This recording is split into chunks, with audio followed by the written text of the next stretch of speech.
जो justice N V Ramana कह रहे हैं कि विलुप्त प्रजाति हो गई है खोजी पत्रकारिता, इत्तेफाक रखती हैं आप?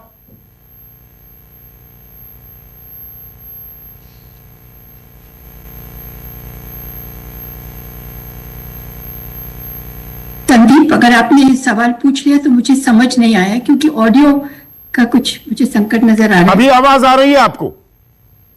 अब आ रही थोड़ी सी। मैं अगर आपका सवाल हो गया तो मैं जवाब दूं जी।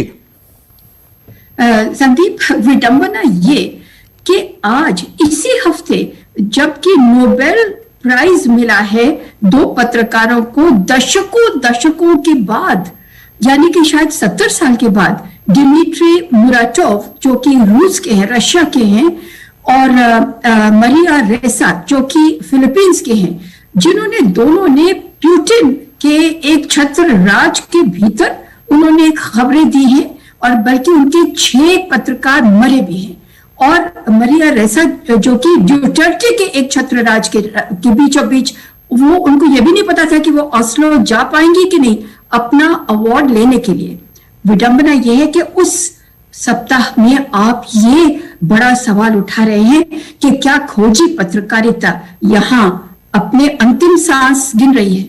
और मुझे ये कहना पड़ेगा कि विडंबना एक तरफ, लेकिन दुख जरूर होता है, क्योंकि बिल्कुल कमजोर पड़ चुकी है खोजी पत्रकारिता। और उसके अगर आप कहें तो जो मेन कारण है वो ये है कि जो सत्तासीन बैठे हुए हैं हमारे स्वामी, यानी कि जो शक्तिशाली अधिकारी बैठे हुए उनका डर रिपोर्टर्स को है, जर्नलिस्ट को है, लेकिन सबसे ज्यादा मालिकों को है जो टीवी के मालिक हैं। दूसरा मुझे लगता है कि ये है कि जो इस खोजी पत्रकारिता में जिसका आप जिक्र कर रहे थे, वो काफी रिसर्च खोजती है, मान कई दफे तो सालों का रिसर्च खोजती है, बहुत ज्यादा एक जज्बा खोजती है कि या तो पर्दाफाश करेंगे या मरेंगे देश के लिए। पर्दाफाश करेंगे क्यों? अपने रुतबे के लिए नहीं, अपना नाम तो होगा तो बहुत अच्छा, लेकिन कुछ गलत हो रहा देश के लिए। मुझे लगता है कि शायद कहीं पर उसमें कमी आ गई। और तीसरा, जो व्हाट्सएप यूनिवर्सिटी खड़ी हो गई हमारे सामने, जो फेक न्यूज है उसका काट खोजी पत्रकारों को मुझे लगता है कि नहीं मिल रहा है। तो ये जो चीजें आ रही है हमारे सामने, मुझे ये बताइए कि पेगासस का जो मामला है, जहां पर पत्रकारों को भी इस लपेटे में लिया गया है, बाकी कई लोगों को, उसका हमने कितनी खोजी पत्रकारिता कर ली है।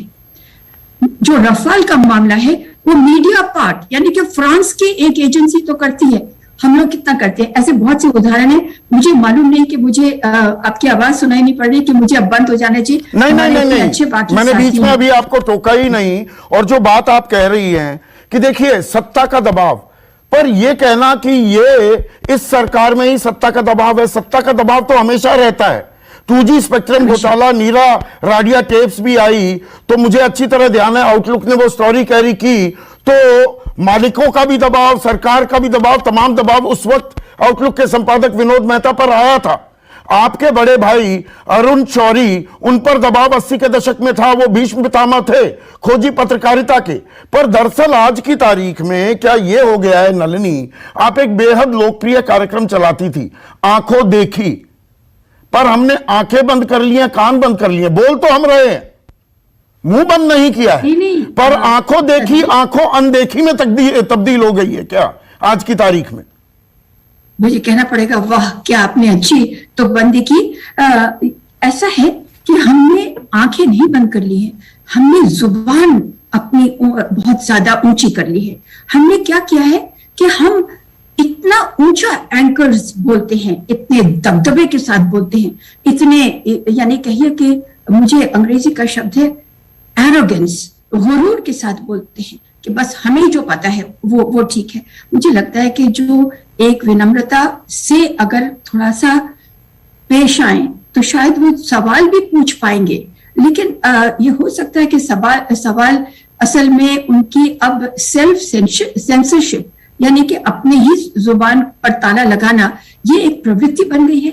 और इसको थोड़ा बहुत छुपाने के लिए या इसको आगे करने के लिए एकदम से बड़ी बुलंद आवाज में दूसरे आदमी को दबाया जाता है। आपको तो ये मालूम ही होगा कि एक हमारी बहुत बड़ी चैनल है जिसके प्रोग्राम के 15 या 12 मिनट बाद एक प्रवक्ता, एक कांग्रेस पार्टी के प्रवक्ता गिर के मर गए।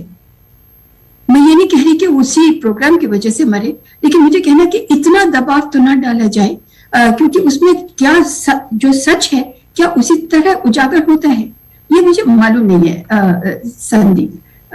ये जो कि है चिल्लाना और दबाना एंकर्स द्वारा, ये भी एक क्या हम ये जो कहते हैं नलिनी कि we are living in a post truth world, और जो दर्शक पोस्ट ट्रूथ का मतलब नहीं समझते हैं, पोस्ट ट्रूथ का मतलब आप अपना मन, अपना मानस, अपने इमोशंस और बिलीफ, जो आपकी सोच है, जो आपके इमोशंस हैं, उसके आधार पर जो आपको सही लगता है उसे ही सत्य मान लेते हैं। साक्ष्यों और सबूतों के आधार पर आप सत्य को सत्य नहीं मानते हैं। तो क्या मीडिया भी, दर्शक को छोड़िए ना, हर चीज क्या व्यूअर की जिम्मेदारी है, मीडिया भी पोस्ट ट्रूथ वर्ल्ड में रहने लगा है क्या नलिनी? हाँ, मैं कहूंगी, क्योंकि देखिए पहले जो मुझे याद आता है, गौरी लंकेश को ले लीजिए, शुजात बुखारी को ले लीजिए श्रीनगर में, तो होता क्या था, मुझे जो याद आता है वो ये था कि जो खोज पड़ताल करेंगे वो हो सकता है कि या तो शमशान और कब्रिस्तान की तरफ आपको ले जाए। ये एक दिमाग में बात कभी कभी रहती थी कि पता नहीं अब घर पहुंचेंगे कि नहीं, क्योंकि खोजी पत्रकारिता में आपको कई अंडर कवर एजेंट से भी बात करनी पड़ती है, उनसे संपर्क आपको साधना पड़ता है और खतरों में थोड़ा बहुत जाना ही पड़ता है। तो ये दिमाग में रहता था। अब क्या रहता है कि क्या कुछ कह देंगे तो ईडी, इन्फोर्समेंट डायरेक्टोरेट आ जाएगा, क्या सीबीआई आ जाएगा, क्या एनआईए आ जाएगा, क्या एनसीआरबी यानी कि ड्रग्स वाले में भी हम चले जाएंगे, या कि अंततः ये नहीं आए तो इनकम टैक्स तो पधारेगा ही। तो ये जो डर है ना, ये पहले भी होते होंगे, लेकिन मुझे ज्यादा याद है कि ये जो शमशान पहुंचने की जो बात है, कभी कभार होता था कि कुछ अंग टूट जाएगा, किडनैप हो जाएंगे, क्या होगा, इस तरह से आते थे। लेकिन अब तो बिल्कुल आता है दिमाग में कि क्या नहीं। प्रदीप सिंह, देखिए दबाव तो हमेशा रहा है, 36 का आंकड़ा तो हमेशा सत्ता के साथ पत्रकारों को रहा है। यहां तमाम आप जो दिग्गज बैठे हुए हैं, भुक्तभोगी हैं, आप सब पर कहीं ना कहीं, कभी ना कभी कोई ना कोई दबाव आए हैं। पर आज की तारीख में जो मीडिया में एक बात जो नलिनी कह रही थी कि खोजी पत्रकारिता इसलिए भी खत्म हो रही है, उसमें बहुत वक्त लगता है, सालों की कई दफा मेहनत होती है, आप राष्ट्र हित में कर रहे होते हैं, पर आज की तारीख में आप व्यवस्था की गड़बड़ियों को, गड़बड़ झालों को अगर उजागर भी करते हैं, कुछ सवाल उठाते हैं, तो दरअसल आप राष्ट्रभक्त नहीं, राष्ट्र विरोधी करार हो जाते हैं। कसीदे पढ़ते रहें तो आप बहुत बड़े राष्ट्रभक्त हो जाते हैं। क्या ये कड़वी हकीकत हो गई है आज की? देखिए संदीप जी, मतलब इतना जनरलाइज नहीं कर सकते परिस्थिति, देखना पड़ेगा कि कहां से कहां पहुंचे। मैं लंबे समय तक मैंने काम किया है जनसत्ता अखबार में, जो इंडियन एक्सप्रेस ग्रुप का है, और वहां हमको कभी ये डर नहीं लगा कि हम मंत्री के खिलाफ लिख रहे हैं, मुख्यमंत्री, प्रधानमंत्री, किसके खिलाफ लिख रहे हैं। क्यों? क्योंकि हमारे संपादक को डर। संपादक को डर क्यों नहीं था? क्योंकि मालिक को डर। जब राजीव गांधी प्रधानमंत्री थे, इंडियन एक्सप्रेस पर इनकम टैक्स का छापा पड़ा। रामनाथ गोयनका अस्पताल में भर्ती थे, माइल्ड हार्ट अटैक हुआ, उनको खबर दी गई तो कूद के खड़े हो गए, बोले अब 5 साल और जीऊंगा। इस जज्बे वाला मालिक कौन है? किसी भी संपादक को उतना ही अधिकार मिलता है जितना उसका मालिक देता है, और पत्रकार और रिपोर्टर को उतना ही अधिकार मिलता है जितना उसका संपादक देता है। तो अगर मीडिया हाउस सरकार से विज्ञापन लेंगे, सरकार से अपने धंधे में फायदा लेंगे और उसके बाद सरकार को गाली देंगे, तो कौन सी सरकार बर्दाश्त करे? तो वॉच डॉग नहीं, पेट डॉग बन जाएंगे। मैं पूरी जिम्मेदारी से ये शब्द हम सबके लिए इस्तेमाल कर रहा हूं। वॉच डॉग नहीं, पेट डॉग बन जाएंगे आप। नहीं, आप तय कर लीजिए कि आपको पत्रकारिता करना है या धंधा करना। आपकी प्रायोरिटी क्या है? अगर आप अपने धंधे को बढ़ाने के लिए पत्रकारिता कर रहे हैं, मीडिया हाउस है, अखबार निकाल रहे हैं, चैनल चला रहे हैं, तो आपको पेट डॉग तो बनना पड़ेगा। पर धंधा तो पहले भी था ना। देखिए, हम जब ये कहते हैं ये मिशन वगैरह की बातें मैं नहीं मानता। मैं भी 24 साल जिंदगी के पत्रकारिता के जरिए ही रोजी रोटी कमाई है। ये धंधा तो पहले भी था ना भाई, रेवेन्यू और एक्सपेंडिचर देखना पड़ेगा, तनख्वाहें दी जानी है ना, एक पूरा स्टाफ होता है, टेक्नोलॉजी है, कैमरे हैं, घोड़ा गाड़ी है। बिल्कुल ठीक कह रहे हैं आप देखिए, पहले भी जब ये इन्वेस्टिगेटिव जर्नलिज्म होता था तो सारे मीडिया हाउस नहीं करते, चुनिंदा मीडिया हाउस करते थे, और वो करते थे जिनको रेवेन्यू की कोई चिंता नहीं होती। जनसत्ता, इंडियन एक्सप्रेस में पेज बनते समय फ्रंट पेज से जो सबसे महंगा विज्ञापन होता है, अगर खबर के रास्ते में आ रहा तो हटा दिया जाता। आज कोई कल्पना कर सकता है? मैं एक छोटा सा अपने अनुभव का उदाहरण दे रहा हूं। मैं मुंबई जनसत्ता में था, संपादक था, वहां रिलायंस पर रेड हुई इनकम टैक्स। कहा यह गया कि यह खबर जो है तीसरे पेज पर जाएगी, खबर बाद में जाएगी, ऊपर जो है स्पष्टीकरण जाएगा रिलायंस। मैंने उस बात को नहीं माना। जनसत्ता में वो सेकंड लीड छपी खबर, किसी और अखबार में आज होता तो नौकरी से उसी समय निकाल दिया गया। मालिक ने बुलाकर मुझसे एक बार भी नहीं पूछा, विवेक गोयनका ने, कि ऐसा क्यों किया, हमारा निर्देश ये था, फिर भी आपने ऐसा क्यों किया। तो ये ताकत जो है वो आएगी जब आप सही तरीके का जर्नलिज्म करना चाहते। ये नहीं हो सकता कि आप अपने पत्रकार को भेजें कि ये विज्ञापन ले आओ, हमारी मिल बननी है, उसके लिए जमीन सरकार से सस्ती दर पे दिला दो, उसके बाद दूसरे दिन सुबह आप उसी मंत्री को गाली देंगे। ये रिश्ता चल ही नहीं सकता है। नहीं, पर क्या ये आपने मेरे ऊपर सरलीकरण की बात कही? 10 सेकेंड प्लीज प्लीज प्लीज। ये जो है इन्वेस्टिगेटिव जर्नलिज्म का जो ये पूरा मामला है, वो मेन स्ट्रीम मीडिया से हटकर सोशल मीडिया पर चला है। वहां बुराइयां बहुत, फेक न्यूज है, तमाम तरह की चीजें हैं, लेकिन दरअसल छोटे स्तर पर, छोटी जगहों से, जो छोटे छोटे जिनको कहते हैं हम आकार में हम बात कर रहे हैं, वो कद के हिसाब से नहीं कर रहे, वो दरअसल कर रहे हैं इन्वेस्टिगेटिव जर्नलिज्म, वो खबरें निकालते हैं। नहीं, पर आपकी बात से मैं हल्का सा नाइत्तेफाकी यहां जाहिर करूंगा। एक सेकंड प्रदीप सिंह, रामकृपाल सिंह, जब प्रदीप जी ये कहते हैं कि नहीं कुछ लोग कर रहे थे, पर आप देखेंगे अलग अलग समय में चारा घोटाला लालू प्रसाद यादव के खिलाफ एशियन एज के पत्रकार ने उसका खुलासा किया, कोल का जो घोटाला था, कोल स्कैम जो था, पाइनियर के एक रिपोर्टर ने किया, 2G का आउटलुक ने किया। देखिए अलग अलग समय पर अलग अलग घोटालों का पर्दाफाश होता रहा है हमारे देश में, पर इसमें अब यकायक जो खबरों का टोटा पड़ गया है, वो खबरों का टोटा क्या इसलिए भी है कि भाई सरकार जीरो टॉलरेंस कर रही है, वो ताल ठोकते हैं कि हमने भ्रष्टाचार खत्म कर दिया, वो पुरानी बात हो गई है, या लेग वर्क करने को लोग तैयार नहीं है? संदीप जी, नल्ली जी और प्रदीप जी ने जो कहा है वो मैं उससे थोड़ा सा आगे जाकर के कहूंगा। मैं एक बात तो सही है कि देखिए बहुत सारा टेक्नोलॉजिकल चेंज हुआ है, लेकिन मेरा अगर लब्बुल हुआ एक सेंटेंस में मैं कहूं कि हमारे जमाने में भी ऐसा नहीं था कि पक्षधरता नहीं थी, लेकिन वो एक अपवाद स्वरूप आती थी। आप पक्षधर भी हो तो क्या होता था कि आप जब खबर लिख रहे हैं तो कम से कम उस समय के लिए आप अपनी पक्षधरता को थोड़ा सा दरकिनार रखते थे। अब मैं ये देख रहा हूं कि जो पहले एक्सेप्शन था अब वो बड़ी कॉमन चीज हो गई है, यानी जो अपवाद था वो बड़ा सा सामान्य सा हो गया है। और जो मुख्य न्यायाधीश ने जो एक तरफ अपना दर्द व्यक्त किया है, मैं समझ रहा हूं उनकी इस पीड़ा को। लेकिन एक बात बताऊं, मैं नहीं कहता हूं कि पत्रकार सारे अच्छे ही होते हैं, पत्रकार हमेशा से उसी समाज से आते हैं जिस समाज से बाकी लोग आते हैं, सारे लोग तो वहां अच्छे और एक तरह से कुछ अड़ियल और कुछ झुकने वाले और कुछ बिल्कुल वो सब तरह के लोग होते हैं। लेकिन ये कहना कि देखिए संदीप जी, आप जानते हैं हमारा आपका रिश्ता कब से रहा है।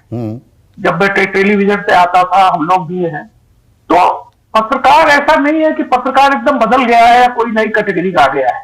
कहीं ना कहीं ये सोचना पड़ेगा कि जो एक प्रदीप सिंह बात कर रहे थे कि आप देख लीजिए वही पत्रकार होता है, तो कुछ तो संपादक आने से बदल जाती हैं चीजें, और कुछ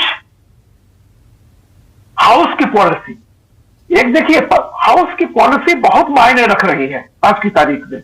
और मैं एक चीज मैं ये देखता हूं कि मैं ऐसा नहीं कर रहा हूं कि पहले नहीं था, अभी ही हो रहा है, लेकिन कहीं ना कहीं ये सत्ता का करैक्टर है कि वो अपनी आलोचना बर्दाश्त नहीं करती। अब तो टॉलरेंस में भी मैं देख रहा हूं कि समय के साथ थोड़ी कमी आई है। पहले क्या था, आलोचना हो जाए, किसी नेता की हो जाए, किसी की भी हो जाए, तो वो इस तरह का व्यवहार नहीं करता था जैसे आज कुछ हो रहा है। तो मैं ये कह रहा हूं कि और एक चीज कि नहीं, दबाव है क्या? डर, देखिए पहले दबाव पहले भी था, आज क्या वो दबाव के चलते डर भी समा गया है? देखिए, मैं चूंकि देखिए, मैं जो बात मुझे दिखाई पड़ रही है, या तो लालच है या दबाव है या किसी तरह, हो सकता है कि दोनों ही हो, लेकिन फैक्ट ये बताऊं कि मैं भी बहुत एक करीब 40 साल पत्रकारिता में बिताए हैं संदीप बाबू।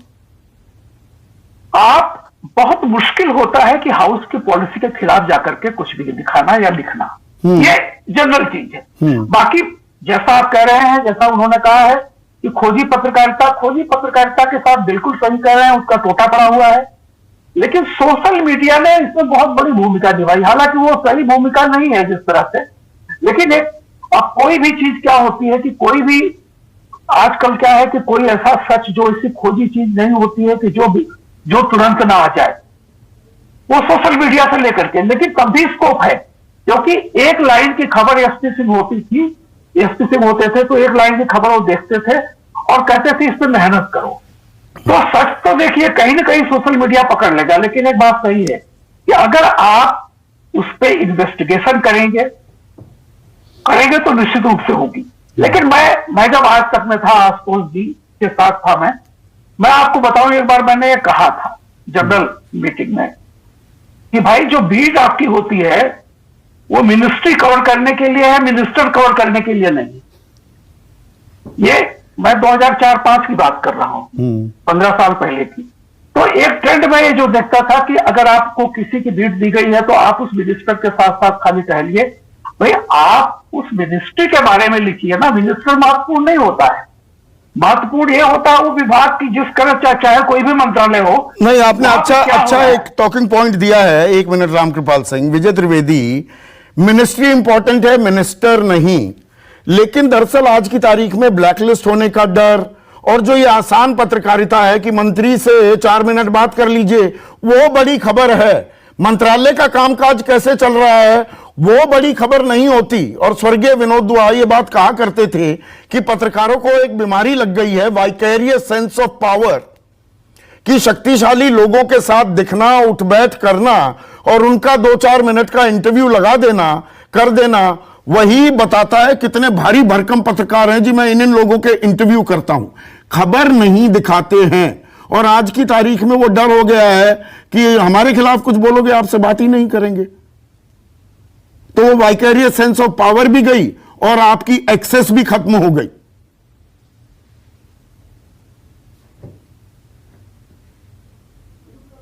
अनम्यूट कीजिए प्लीज विजय अपने आप को।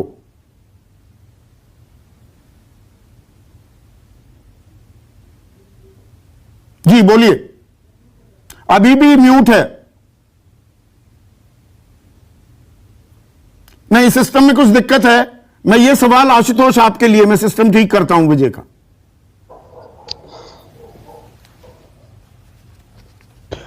संदीप, देखिए इस ये जो पूरा बात जस्टिस रमन्ना ने कही है, इसको एक संदर्भ में समझने की जरूरत है, अन्यथा बात अधूरी रह जाएगी और बातचीत कहीं जाएगी नहीं। ऐसा नहीं है कि सत्ता का प्रभाव, सत्ता का दबाव पत्रकारों के ऊपर नहीं रहता था या अखबारों के ऊपर नहीं रहता था या संपादकों के ऊपर नहीं रहता था, मालिकों के ऊपर नहीं रहता। मुझे अच्छी तरीके से याद है कि 1980 के जमाने में जब बोफोर्स का मामला चल रहा था, एस गुरुमूर्ति ने लगातार जब एक्सपोजे किया रिलायंस के खिलाफ, तो उसके बाद और भी बहुत सारी खबरें आई और एस गुरुमूर्ति को गिरफ्तार किया गया था, मुझे अच्छी तरीके से याद है।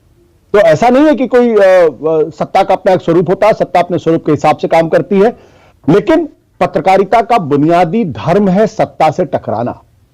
अगर सत्ता से लाभ पाने की प्रवृत्ति होगी तो फिर पत्रकारिता नहीं हो सकती है।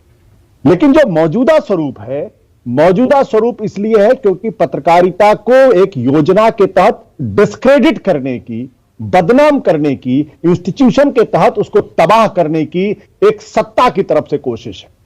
यह बात आज सुनने में कड़वी लग सकती है, लेकिन आज कौन सा संस्थान में कौन आदमी संपादक होगा यह भी सत्ता तय करती है। कौन आदमी कौन बीट कवर करेगा यह भी सत्ता तय करती है। कौन एंकरिंग करेगा और वो उसमें कौन से शब्दों का चयन करेगा, किस विषय में बात करेगा, यह भी सत्ता तय करती है। तो जब स्थिति इतनी भयावह हो जाए तो हम ये उम्मीद करें कि हम खोजी पत्रकारिता करें, संभव नहीं है। नहीं, पर ये दबाव तो पहले भी थे ना आशुतोष, आपने जिक्र किया। और ये सिर्फ केंद्र सरकार की बात नहीं है, राज्य सरकारें भी आज की तारीख में, नीतीश कुमार हों, ममता बनर्जी हों, और मुझे वो ध्यान है क्योंकि मैं आपके साथ काम करता था, आप संपादक थे और editor in chief Rajdeep Sardesai थे, मालिक राघव बहल थे। मायावती के खिलाफ हमने खबरें की, सरकार के खिलाफ, तो आप सब लोगों के खिलाफ FIR दर्ज हुई थी, लखनऊ तलब किया गया, तो दबाव तो पहले भी थे ना। मैंने जो बात कही वो ये कि सत्ता की तरफ से डिस्क्रेडिट करने की कोशिश, एक विचारधारा इस देश के अंदर है जिसका काम है कि पत्रकारिता अगर उस विचारधारा के साथ नहीं है तो उस पत्रकारिता को हमें खत्म कर देना है।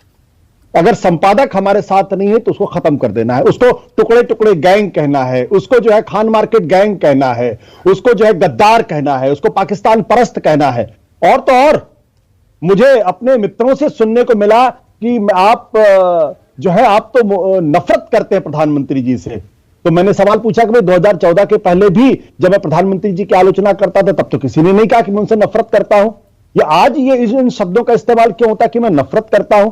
तो ये जो शब्दावली गढ़ी गई है, ये शब्दावली एक योजना के तहत पत्रकारिता को खत्म करने की कोशिश की जा रही। मैं और भी भयानक स्थिति, मैं आपकी बात से सहमत हूं कि नीतीश कुमार जो बिहार के अंदर है, आप उनके खिलाफ एक शब्द लिख के देख लीजिए, आप उत्तर प्रदेश के अंदर योगी जी के खिलाफ एक शब्द लिख के देख लीजिए, आप मध्य प्रदेश के अंदर देख लीजिए, आप बंगाल के अंदर ममता बनर्जी के खिलाफ लिखकर देख लीजिए। लेकिन वो एक दूसरी चीज है। वो दूसरी क्यों है? वो दूसरी क्यों है? वो सत्ता का चरित्र है ना। हाँ, मैं ये फर्क हमें करना पड़ेगा। हाँ। सत्ता का चरित्र है, सत्ता आपको दबाती है, लेकिन अगर विचारधारा के तहत, पूरी एक योजना के तहत अगर आपको खत्म करने की कोशिश की जाएगी, पत्रकारिता को डिस्क्रेडिट करने की कोशिश की जाएगी, और ये चरित्र कम्युनिस्ट कंट्रियों के अंदर भी है, जो साम्यवादी जो देश थे वहां भी यही हुआ।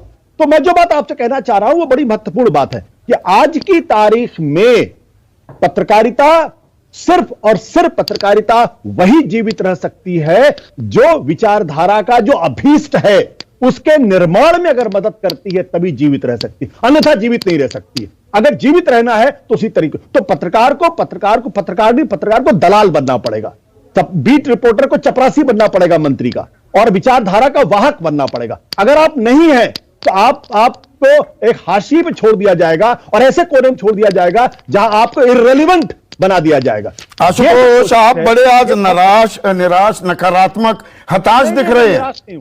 नहीं, मैं निराश नहीं हूं। मैं निराश उन लोगों से हूं जो 2014 के पहले की पत्रकारिता पर गर्व करते थे, जहां जो पत्रकार सत्ता से टकराता था उसको पत्रकार कहा जाता था, और जो सत्ता के साथ खड़ा होता था उसको दलाल कहा जाता था। आज जो सत्ता के साथ खड़ा हुआ है उसको पत्रकार कहा जाता है, और जो सत्ता से टकराता है उसको दलाल कहा जाता है। यह फर्क आ गया, ये फर्क आ गया है। और आप और मैं, सुकेश, बनारस में थे हम 3 दिन, और आप जा रहे थे सड़क पर, और यही सवाल आपसे भी पूछा गया ना कि सरकार में कुछ अच्छा दिखता ही नहीं है क्या? हमेशा उल्टी उल्टी चीजें निकालते रहते हो, सरकार की कमियां ही गिनाते रहते हो। यह परिवर्तन हो गया है क्या कि सरकार की